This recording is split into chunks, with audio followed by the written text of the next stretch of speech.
Good evening, my dear student, teachers and parents. I am always praying for your healthy and happy life. और आपकी दुआओं से मेरा भी चल रहा है। 2-3 दिन से काफ़ी सेहत ख़राब है और आपके दुआओं से कोशिश करता हूँ जितना हो सके। बेटे, पहले नंबर पर यह बात है कि इतने बच्चों ने सवाल और इतने मैसेज और इतने फ़ोन किए हैं। मैं आपको बार बार कहता हूँ कि बेटे, बार बार उन्हीं बातों को दोहराते हैं। देखो, एडमिशन हो रही है, बच्चे ऑनलाइन ज्वाइन कर रहे हैं और जो बच्चे हैं वो कुछ ऑफलाइन जा रहे हैं, इंस्टीट्यूशन में पहुंच रहे हैं। कईयों को वहां जाके हो रहा है कि हॉस्टल का किराया बहुत ज़्यादा है, जहां उन्होंने हॉस्टल रखा हुआ है वहां कह रहे हैं लेने के लिए। मैं जो कुछ भी होता है अपनी बच्चों से ही सुन के बच्चों की बात करता हूँ। तो ये उन्होंने बताया ऐसे हो रहा है। कोई कह रहा है कि वहाँ पे वो सब्जेक्ट ही नहीं है, कोई कह रहा है कि मैं वहाँ जो है लड़कियों का निकला है वो कॉलेज नर्सिंग का। मैंने पहले भी अपना जो पुराना एक्सपीरियंस है उसके हिसाब से ही बताता हूँ मैं आपको, ठीक है? कि जो भी बच्चों को कोई ऐसा कॉलेज मिला यहाँ कोर्स नहीं है, या ऐसा मिला है लड़के लड़कियों का है, या कोई और मसला होता है।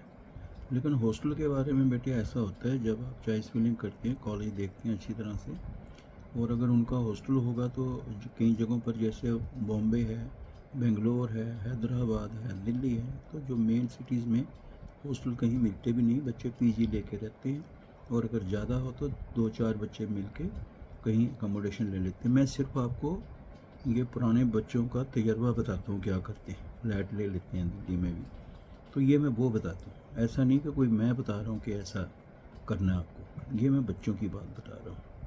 तो इसलिए बेटे, जिनको कोई कोर्स नहीं है, या मतलब लड़कियों का लड़कों का निकला है, या कॉलेज का कोई प्रॉब्लम है, वो तो जो ऐसा मसला हो जाता है तो उसका तो चलो गौर होता है, क्योंकि जेन्युइन है कि लड़कों में लड़कियों का अगर एक्सक्लूसिव ऐसा है तो वो हो जाता है, तो उसका तो कोई ना कोई तरीका निकालेंगे। लेकिन मेरा कहने का मतलब कि उसमें कोई आपकी टेंशन नहीं है। लेकिन जो आपने देखा ही नहीं हॉस्टल का, या देखा ही नहीं कॉलेज का, तो वो आपको अपनी जानकारी भी बेटे रखनी चाहिए कि क्या है इसका एलिजिबिलिटी वगैरह कैसे। दूसरे नंबर पर बेटे, जो बच्चों को कहा गया था, डेट मिली थी कि आपने ज्वाइन करना है, चाहे ऑनलाइन ऑफलाइन फ्रीज़ कर लेना है, तो कई जगह पर बच्चे उसके बारे में भी बताया। तो बेटे, जिन्होंने किया है वो एक फ्रीज़ का मतलब कि आप एक पक्का पता लग जाता है कितने हैं। अगर आगे जाके अगर नेक्स्ट सपोज़ करो कोई सेकंड राउंड होता है या कुछ, तो पता तो होना चाहिए ना कि कितने बच्चों ने नहीं ज्वाइन किया, तो तभी होता है। इसलिए आप लोगों को ये बताया गया था कि ज्वाइन कॉलेज से बात करके कर लेना अपना प्रोसेस कंप्लीट। तो ये वाला भी आपको बताया था प्रोसेस। कोई नया पॉइंट है आप भी बताओ मुझे, जितना हो सकता है। लेकिन बेटे, फिर एक को इतना लंबा नहीं।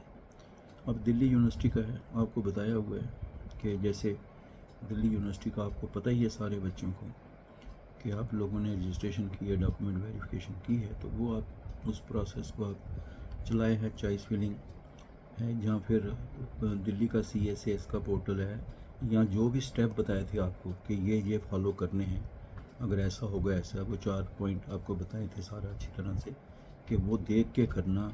आपका CUT का है या बाकी जो बातें हैं, तो क्योंकि ये जो इधर से लिस्ट आपकी बनी है, बच्चे पूछ रहे थे, ये जो आपकी लिस्ट बनी हुई है, अब दूसरी तरफ दिल्ली यूनिवर्सिटी भी अपने हिसाब से देखेगी।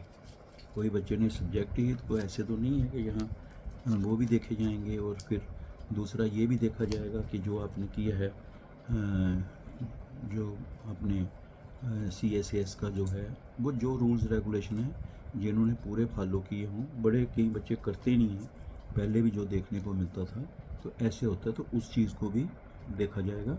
और वो जो कंपैरिजन करते हैं आपस में, फिर उसके हिसाब से आगे का प्रोसेस चलेगा।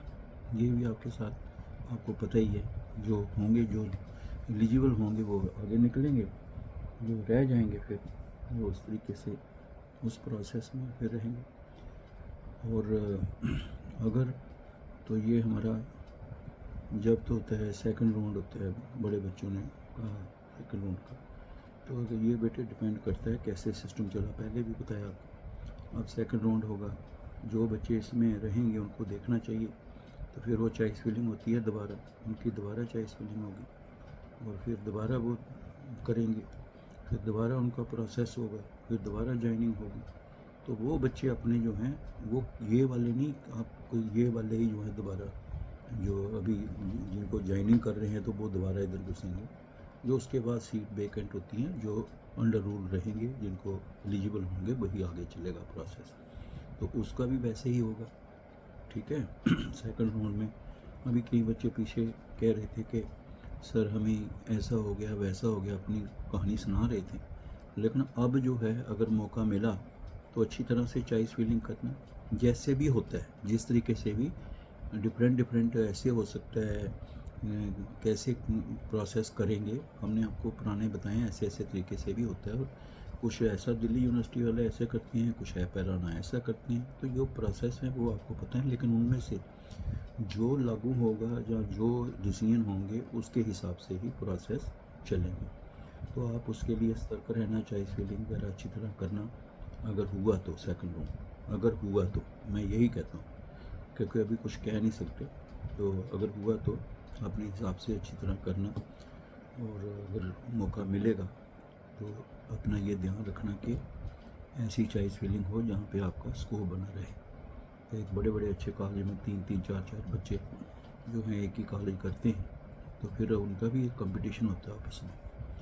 और जो बच्चे कह रहे हैं कि बार बार के मेरे इतने नंबर थे नहीं मिला, या इतने नंबर थे नहीं मिला, आपको पहले भी कहा है कि आप कंपैरिजन में देखो। और कोई बच्चा अगर समझता है कि मेरे ऐसे हुआ है, इनजस्टिस हुआ है, ऐसा हुआ है, तो लिखा करो ना, विद फैक्ट्स एंड फिगर भेजा करो। आपको पता है एडमिशन JK एडमिशन 2026@AICT-India.org पे, उस पर हमेशा मेल करनी जो भी प्रॉब्लम है। और AICT की वेबसाइट जो है www.aict-india.org, ये उसमें SSS-JKL का देखना है, तो उसमें देखने का तो यही है। हम अपने से ठीक हो तो ये इन बच्चों को यहाँ फ़ोन पे या फिर अपने ये बच्चों ने बनाया हुआ है तो बता देते हैं। लेकिन ये हम सिर्फ आपको एक किस्म की इन्फॉर्मेशन देते हैं, एक्सपीरियंस के हिसाब से ऐसे होता है, ठीक है। बाकी जो नोटिफाई होता है, जो निकलता है वेबसाइट पे, उसी को देखा करो। उधर से ही सारे देखते हैं, जैसे निकलता है तो वैसे वो भी देखते हैं, हम भी ऐसे ही बता देते हैं। और एक तो इसका भी बेटे ध्यान रखना। बाकी जो बच्चे गए हुए हैं तो उनको पहले ही बताया था कि थोड़े बहुत अपने पैसे रखना, कहीं हो सकता है कहीं थोड़ा रास्ते में भी खर्चा होता है, या कहीं कहीं पहले कोई सिक्योरिटी दे दो 2,000-3,000, तो कहीं प्रॉब्लम हो जाती है। और कई जगह बच्चों को ये भी प्रॉब्लम आ रही है कि एक बच्चों ने अभी कहा एग्जामिनेशन फ़ीस मांग रहे हैं, कोई कह रहा है मिसलेनियस मांग रहे हैं। तो जो भी कोई खर्चा ऐसे कोई कहता है कि ये पैसे चाहिए, तो सबसे पहले ये देखा करो कि पिछले भी बच्चे उधर हैं, उनसे भी लिए हैं क्या, और नंबर 2 सबसे ले रहे हैं आपसे, ठीक। और अगर वो जो हैं सिस्टम के हों तो एक बात ज़रूर याद रखा करो, रसीट ले लिया करो, क्योंकि रसीट के बगैर नहीं, ऐसे दिए हैं तो कोई पता नहीं, रसीट के बगैर फिर भी अगर रसीट हो तो कम से कम उनकी बात होगी कि जस्टिफाई है या नहीं है, ठीक है, ऐसे होता है। तो आप उसकी रसीट रखो, अपना काम करो, और मेरे लिए दुआ करना बेटे, आपके लिए बहुत सारी दुआएं हैं, और जितना हो सकता है मैं बच्चों के लिए करता रहता हूँ। और अभी ये जो बच्चे ना कोई कॉलेज चेंज, फ्रीज फ्लोट, ये बेटे हम इसके बारे में कुछ नहीं कह सकते, बस पुराने एक्सपीरियंस बताते हैं, जहाँ फिर हो गया तो हो गया। तो इसलिए अपना कोई टाइम वेस्ट मत करना, और AICT की वेबसाइट देखते रहना, ठीक है बेटे। All the best, God bless you, take care बेटे।